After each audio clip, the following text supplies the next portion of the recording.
Et si la personne la plus dangereuse dans la pièce n'était pas celle qui réussit tout, mais celle qu'on traite de paresseuse?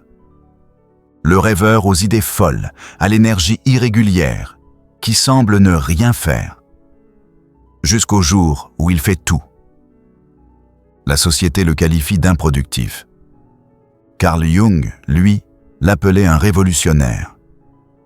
Et d'ici la fin de cette vidéo, tu comprendras pourquoi cet homme paresseux mais ambitieux terrifie la culture de la productivité. Et pourquoi tu es peut-être l'un d'entre eux. Tu connais la scène. Sarah est assise dans un café. Agenda coloré, boîte mail vide, routine matinale optimisée. Mike, lui, est affalé dans un coin. Il fait défiler son téléphone, rêve éveillé, cahier intact. Devine lequel des deux est en train d'inventer silencieusement le futur. Voici une vérité inconfortable. Nous n'avons pas peur des personnes paresseuses. Nous avons peur des paresseux ambitieux, parce qu'ils prouvent que tout ce qu'on nous a appris sur la réussite est un mensonge. Ils ne sont pas paresseux. Ils fonctionnent à partir d'un tout autre niveau de conscience. Aux yeux de Jung, leur inactivité n'est pas un défaut, mais une porte vers l'inconscient, le seul endroit où naissent les idées réellement nouvelles. Pendant que les autres se vantent d'être débordés, l'homme paresseux et ambitieux incube. Il traite, il joue, et c'est là, non dans l'agitation, que naissent les révolutions.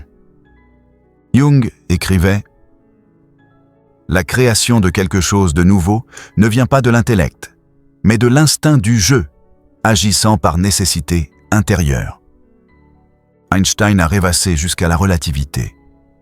Tesla a flâné vers ses inventions. Les grandes percées de Jung sont nées de longues périodes d'inactivité apparente. Alors pourquoi la société attaque-t-elle ces personnes? Parce qu'elles sont dangereusement imprévisibles. Elles ne jouent pas la comédie de la productivité. Elles n'échangent pas leur temps contre de la validation. Elles ne conditionnent pas leur valeur à un mouvement constant. Et cela fait s'effondrer le système de contrôle. Elles posent des questions interdites. Pourquoi l'ambition devrait-elle rimer avec anxiété? Pourquoi la réussite exigerait-elle la souffrance? Et si le repos n'était pas de la paresse, mais une forme supérieure de préparation? Voici ce que Jung a découvert. Nous nous agitons, non pour être efficaces, mais pour éviter de faire face à notre ombre, cette peur d'être perçu comme paresseux, inutile, improductif. L'homme paresseux et ambitieux, lui, a fait la paix avec cette peur. Et c'est ce qui le rend puissant. Peut-être te reconnais-tu? Tu as des idées qui surgissent de nulle part. Les conseils de productivité te donnent l'impression d'être cassé. Ton énergie est chaotique, mais quand elle se manifeste, rien ne peut l'arrêter. Ce n'est pas un échec, c'est ton mode de fonctionnement.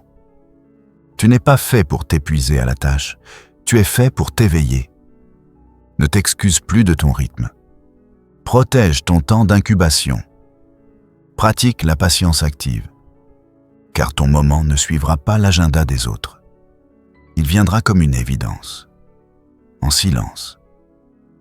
Souviens-toi, celui qui regarde à l'extérieur rêve. Celui qui regarde à l'intérieur s'éveille. Jung.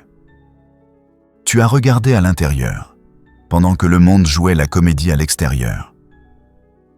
Quand ton heure viendra, toutes ces années d'inaction apparaîtront comme une préparation parfaite. Ce n'est pas ton inactivité qui fait peur, c'est ton potentiel, car l'homme paresseux et ambitieux n'est pas le problème de la société. Il est sa possibilité. Prends soin de toi.